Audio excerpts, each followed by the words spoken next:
Bonjour. Merci d'être avec nous. C'est vrai que c'est la question que tout le monde se pose. Comment Carlos Ghosn a-t-il pu s'enfuir? Que sait-on à l'heure qu'il est sur les circonstances de son évasion? Eh bien, selon les informations de la chaîne publique japonaise NHK, outre les 3 passeports détenus par ses avocats français, brésiliens et libanais, eh bien, Carlos Ghosn possédait un autre passeport français. Une autorisation exceptionnelle du tribunal lui permettait d'en conserver un sur lui dans un étui fermé par un code secret. Un code qui était détenu par ses avocats, c'est ça? Eh bien, oui, sauf que il devait contacter l'avocat pour que celui se déplace Mhm. sans lui donner le code et débloque l'étui contenant le passeport.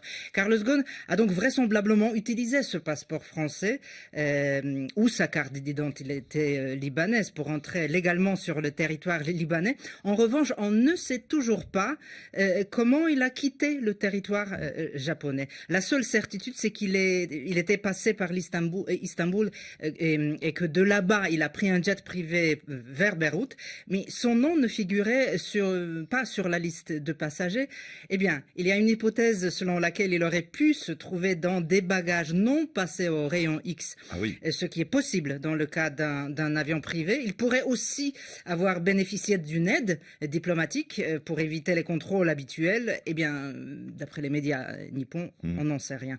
Plusieurs 7 personnes ont été interpellées en Turquie où une enquête est ouverte pour comprendre les circonstances de ce transit par Istanbul.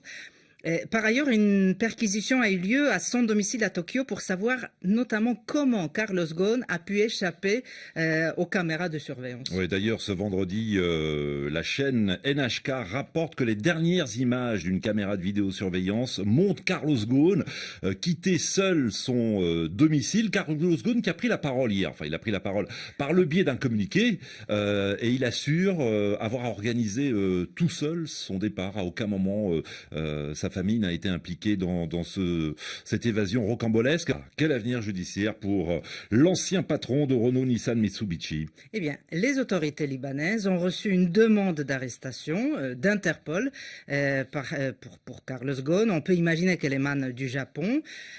Sous le coup des 4 inculpations pour des revenus non déclarés, des abus de confiance pour plusieurs centaines de millions d'euros, l'ancien patron de l'alliance Renault-Nissan-Mitsubishi devait être jugé en avril au Japon, mais après sa fuite, la justice japonaise n'a pas d'autre choix que de suspendre la procédure et on peut s'attendre à ce qu'elle s'éteigne doucement puisque rien n'oblige justement le Liban à renvoyer Carlos Ghosn.